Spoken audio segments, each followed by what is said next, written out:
اسرائیل اس وقت اگر انڈیا میں بیٹھا ہوا ہے اور اپنی ٹیکنالوجی انڈیا کو دے رہا ہے اور ان کا جو ایئر ڈیفنس سسٹم ہے وہ اگر وہاں پر انسٹال ہے تو پھر کچھ الگ ہے. یہ ایک اوپن سیکرٹ ہے. جن مساجد کو شہید کیا گیا یہ مساجد زیر استعمال رہی جماعت الدعوہ کے, لشکر طیبہ کے, اس کے بعد جیش محمد ٹائپ کی جتنی بھی یہ آرگنائزیشنز تھی ان کے زیر استعمال رہے یہ مساجد.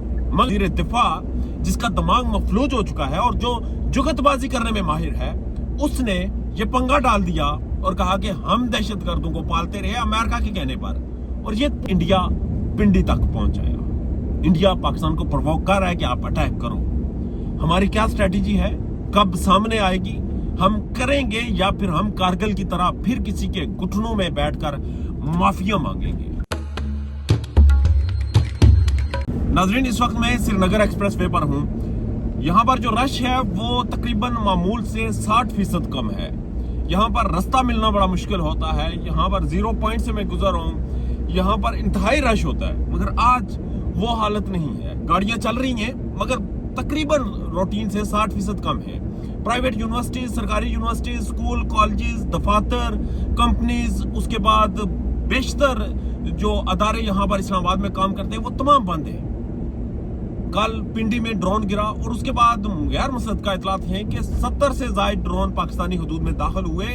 یہ جاسوس ڈرون تھے جو کہ کامکازی ڈرون انہیں کہا جاتا ہے, جو کہ خودکش ڈرون ہوتے ہیں, آ کر ہٹ کرتے ہیں اپنی لوکیشن پر اور اس کے بعد نقصان کر کے, میکسیمم نقصان کر کے وہیں پر مر جاتے ہیں.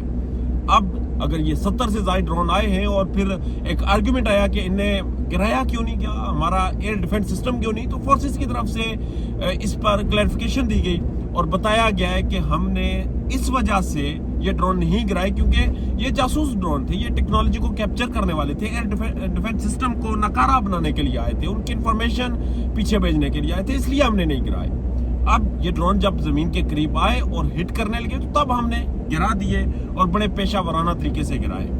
اس کے بعد یہ آرگومنٹ دیا جا رہا ہے کہ پاکستان کی سرحدیں جو ہیں وہ غیر محفوظ ہیں اور انڈیا یہ کہہ رہا ہے کہ پاکستان کا ایک ایک انچ اس کی ایکسس میں ہے, وہ کبھی بھی کہیں بھی کوئی بھی ٹارگٹ کر سکتا ہے اور اسے کوئی بھی نہیں روک سکتا. جبکہ ایک آرگومنٹ یہ بھی سامنے آ رہا ہے کہ اسرائیل بیٹھا ہوا ہے انڈیا میں اور ایک وہ پریکٹس جو کہ مشقیں کی جاتی ہیں, وہ پریکٹس جس میں آپ ایکٹیویٹیز کرتے ہیں, فوجوں کو تربیت دیتے ہیں, مشقیں کرواتے ہیں, وہ الگ ہوتی ہے. اسرائیل اس وقت 2 سال سے حالت جنگ میں ہے. مسلسل اسرائیل فلسطین کے اوپر گولہ باری کر رہا ہے. حماس اور اس کے بعد ارد گرد کے جو مسلمان ممالک ہیں ان سب کے ساتھ ٹکریں لگائے ہوئے ہیں. اسرائیل اس وقت اگر انڈیا میں بیٹھا ہوا ہے اور اپنی ٹیکنالوجی انڈیا کو دے رہا ہے اور ان کا جو ایئر ڈیفنس سسٹم ہے وہ اگر وہاں پر انسٹال ہے تو پھر کچھ الگ ہے, بہت الگ سچویشن ہے. مگر اس وقت پاکستان کی طرف سے ہمیں نکٹو, نالائق اور نکمے نظر آ رہے ہیں. ہمارا وزیر دفاع انٹرنیشنل میڈیا پر بیٹھ کر یہ کہتا ہے کہ ہم دہشت گردوں کو پالتے رہے. اس کے بعد دہشت گردی کا واقعہ ہوتا ہے, واقعے کے بعد بھارت پاکستان پر الزام لگاتا ہے اور پھر بھارت پاکستان کے اوپر اٹیک کرتا ہے. یہ اٹیک دہشت گردوں کے ٹھکانوں کا کہہ کر کیا گیا ہے. یہ ایک اوپن سیکرٹ ہے. جن مساجد کو شہید کیا گیا یہ مساجد زیر استعمال رہی جماعت الدعوہ کے, لشکر طیبہ کے, اس کے بعد جیش محمد ٹائپ کی جتنی بھی یہ آرگنائزیشنز تھی ان کے زیر استعمال رہے یہ مساجد. مگر وہاں پر اس وقت بچے تھے, آس پاس آبادی تھی, عورتیں تھی, وہاں پر کوئی بھی ملیٹنٹ گروپ نہیں تھا. آپ انہیں مجاہدین نہ کہیں, آپ انہیں کوئی اور نام دے لیں, مگر وہ ملیٹنٹ گروپ نہیں تھے. وہاں پر ہتھیار بند لوگ نہیں تھے. عام شہریوں کو ٹارگٹ کیا گیا ہے دہشت گردوں کے نام پر.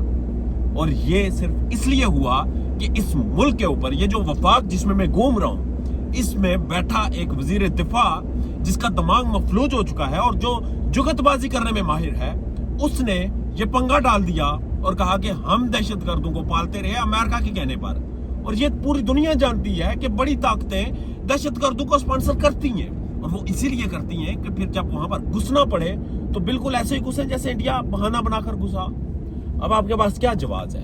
انڈیا نے شروعات تو پاکستان سے کی ہے, اسے ریجن کا چودھری بننا ہے اور یہ ختم جو ہے یہ جا کر ہوگی پھر کہیں اور.